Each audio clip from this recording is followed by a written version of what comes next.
I'm Megan Fox, reporting for Storytime Digital Media.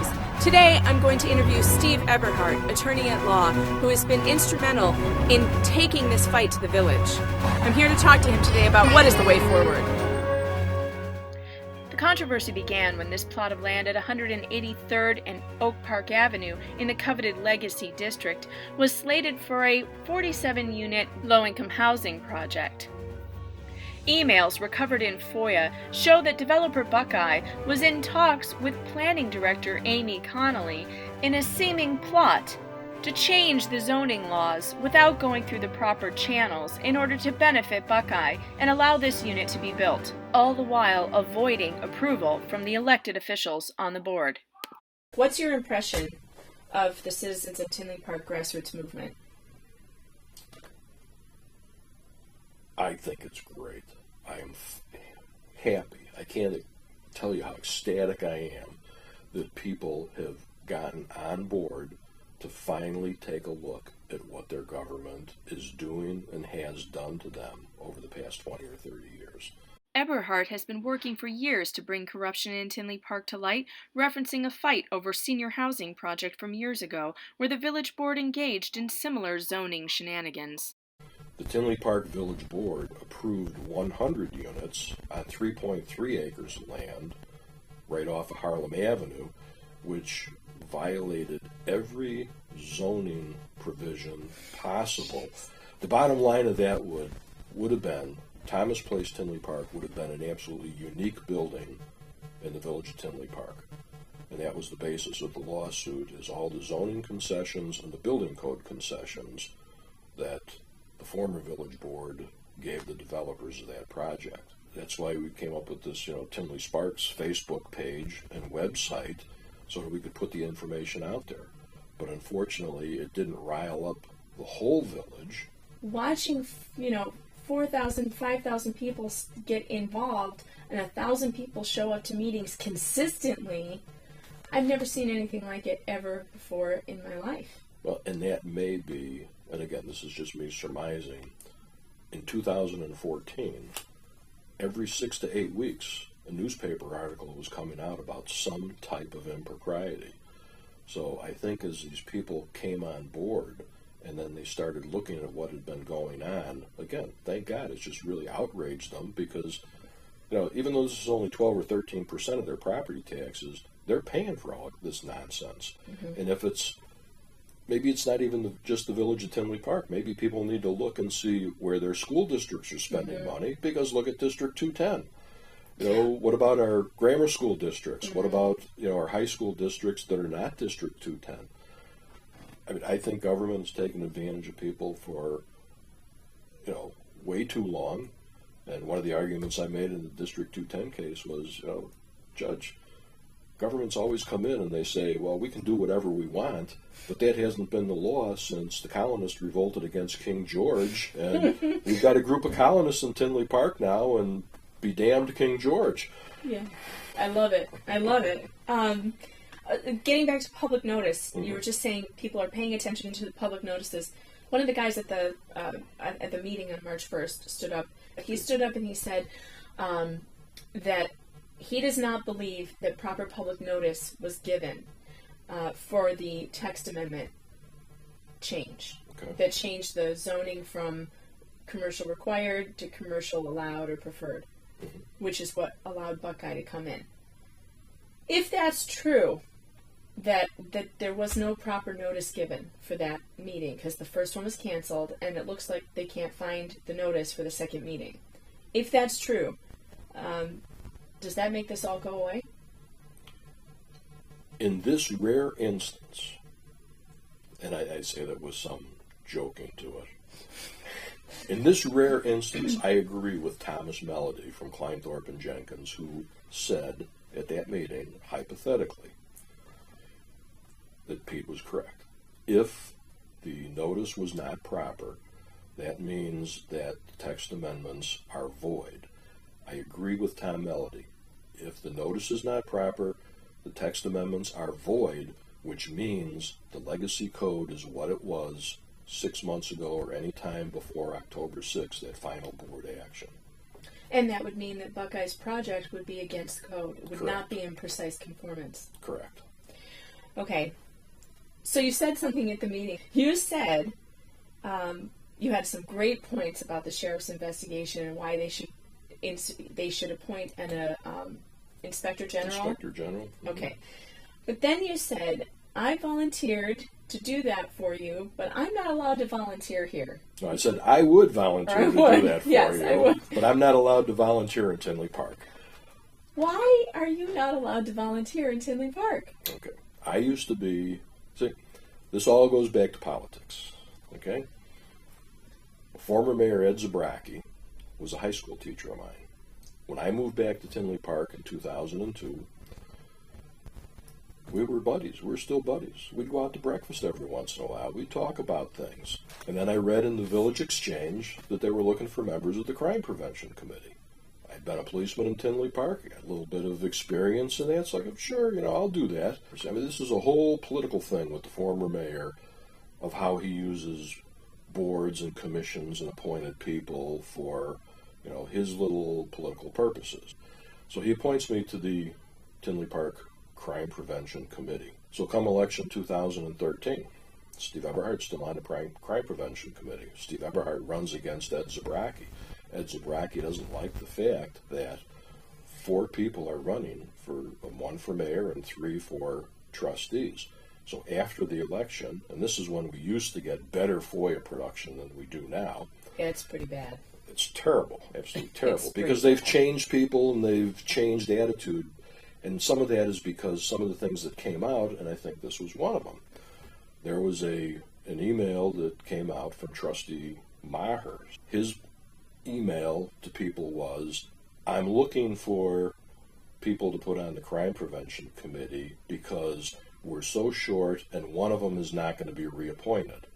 The bottom line is, I was not reappointed to the Crime Prevention Committee. So because I had the audacity to run against him, because 3 people jumped on board to run as trustees, Steve Eberhardt doesn't get reappointed to the Crime Prevention Commission. I'm here to help this town, not hurt this town, do whatever I can, because I came to really like this town when I worked for the village as a police officer. I came back to this town. Mm-hmm. My interests are in this town. But because I'm not of the political ilk of Mayor Seaman and Trustee Maher and some other old-timers, I'm not allowed to help out. I think change is coming, though. So Absolutely. I see it, and it is slow, and I'm very optimistic to see that things are changing. I really feel bad for the 3 new trustees who I believe are there's attempts to thwart them to, make progress with things that go on. Well, let me ask you about them. I think there's some skepticism, among people. I've seen the talk, and about Jacob Vandenberg in particular, mm-hmm. because, he came out very strong, giving a big barn burner speech about the 1,200 documents that he found and how sick it made him, and that there's wrongdoing, and he wants to get to the bottom of it. But those documents are still not in the hands of the people. We have asked for them. I got 80. Well, and I've made a request for exactly what Trustee Vandenberg got, and now I'm told that I'll get those on March 18th, and I expect with a lot of redactions.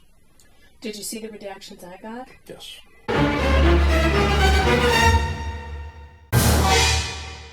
How do you like that? They can't do that. But again, my experience has been with the village, they play loose and fancy-free on their interpretation of what's mm-hmm. exempt and what is actually exempt. Okay, so 7 of the 9 commissioners on the Planning Commission jump ship mm-hmm. in about a week. Correct. Do you have any thoughts on that? One is the treasurer of Mayor Dave Seaman's campaign committee currently, and has been treasurer of the Zabrocki and Team Tinley campaign committees for years. One who resigned ran, I believe, as trustee in 1993. Other people who resigned from the commission, One of them, I believe, was on the short list to be appointed trustee. Because of his political connections, he resigned.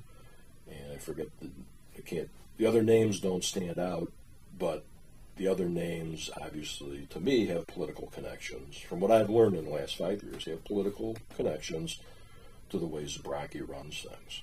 Recently, there was an article in the Tribune about the commissioner in Tinley Park who, they call him the Pizza King. Because he was buying pizza. He owned Ed and Joe's, or does own Ed and Joe's, and he was buying pizza for his commission meeting members and charging it to the village.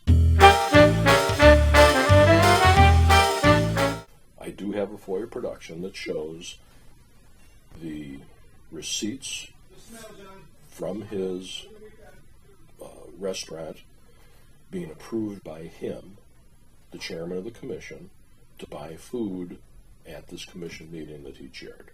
So, I guess where I'm going with this is, my concern is, because this is the kind of stuff that goes on in Chicago politics all the time. This is not new, this Pizza King stuff. Welcome to Chicago, Tinley Park. Right. My concern is that he is not the only one. That part of my concern with the planning commissioners just jumping ship is that I wonder how many of them have businesses. How many of those businesses do business with Tinley Park? Are we going to find any more Pizza King scenarios with the planning commissioners? Well, let's put it this way.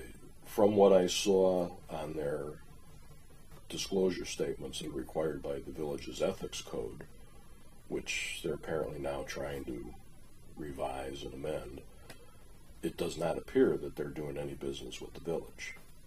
They all claim confusion in how they fill these out. But to me, as I mentioned at one board meeting, how hard is it to answer the question, do you do business with the village? Mm-hmm.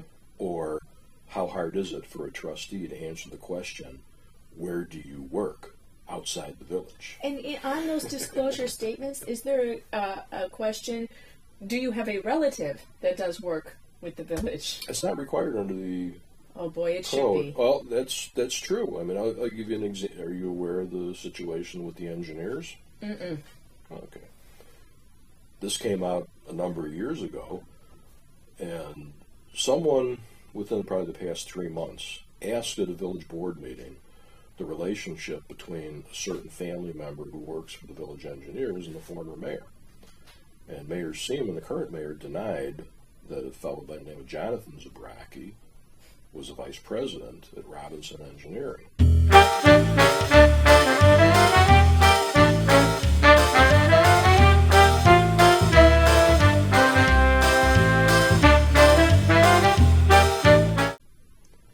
Well, if you, again, use Google like the village doesn't, you go on the LinkedIn page and various places, and it says Robinson Engineering, Jonathan Zabrocki, vice president. So under the ethics code, it doesn't require that at the time the sitting mayor would talk about jobs that his adult children have. If his children were under 18, he would have to disclose that. But here's in the situation where the sitting mayor's son is the vice president at Robinson Engineering, and all the village work goes to Robinson Engineering without bid, to the tune of anywhere between $900,000 and $1 million a year. The only reason my neighbors in 2010 found out about that is because basically a village employee wearing a bag over his head came to a meeting and said, why don't you guys start looking into this kind of stuff? Why is the mayor's kid's company making all this money without bid? Is there anything illegal under state law about that? No. Is there anything unethical?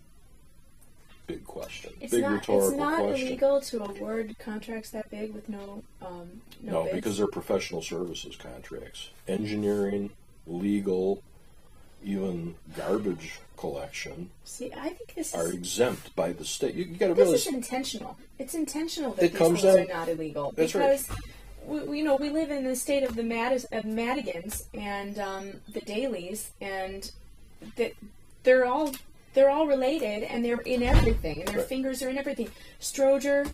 It comes from the state of Illinois, and it comes from the Illinois Municipal League, and all these little towns going into the Illinois Municipal League saying, look, this is what you got to do to protect us.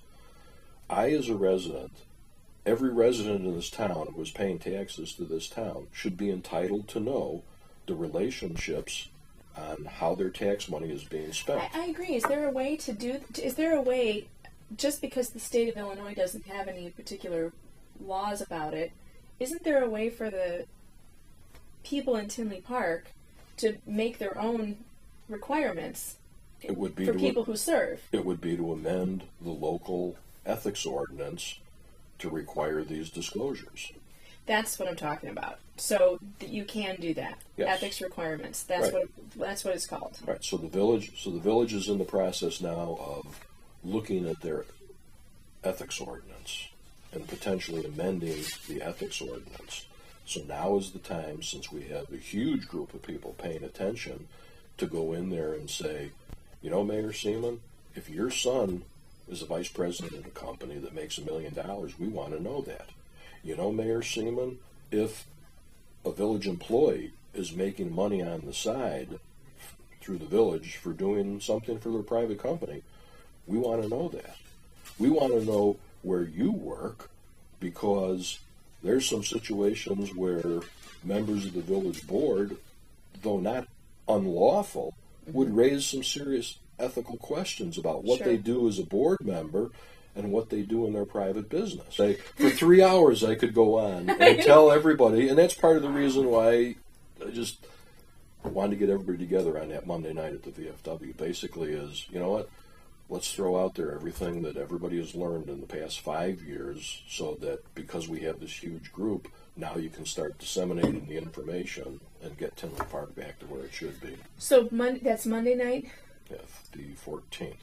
March 14th, Monday night. You're at the VFW. You're having a town hall there for anybody and everybody who wants to come. And we're only going to be able to accommodate the first 175 people. Oh, okay. 175 people. And the goal of this is what is your goal for Informational. There's so much out there. Every time I talk to an individual, every time I go to a board meeting or a committee meeting, there is so much out there that people need to know. So much information people need to know Right. to get Tinley Park back on track. And that is the goal of this basically informational meeting. I know that some people had discussed breaking up into groups and assigning groups to go to these different committee meetings on a regular basis, because there are so many of them. Excellent idea. It is, really. It's a great idea. I think that you might be the right person to, try and organize that, because you are so familiar with all of these committees and groups and what needs to be looked at. And right now... I take that as a compliment, but I'm not that familiar with it. I just go by what they post on the public notices. Honestly, and nobody wants two to go things. to these boring meetings. And this is Right. the thing, is that everybody thinks, oh, it's boring. It's so boring. And it is boring. It is. It is boring as hell to sit through most of these meetings. Right. But what happens in them is so important, right? Well, especially committee meetings, because the committee meetings are the basis of what they then put before the board at the next board meeting for first reading or consideration, and by ordinance or resolution at the second time. The discussions, for instance, about an amended ethics ordinance are all going to be bantered about at a number of committee meetings, I would expect, and then all you're going to see at the board meeting is first reading, here's what it's going to be, here's what the changes are going to be, and people are not necessarily going to know the import and the meaning of the changes. Right, because they missed out on the discussion that happened at the committee meetings. Right. Well, I wish you luck. Thank you for talking to me. Sure. I really appreciate it. Thanks a lot, Steve. Anytime. I'm Megan Fox, reporting from Tinley Park, Illinois.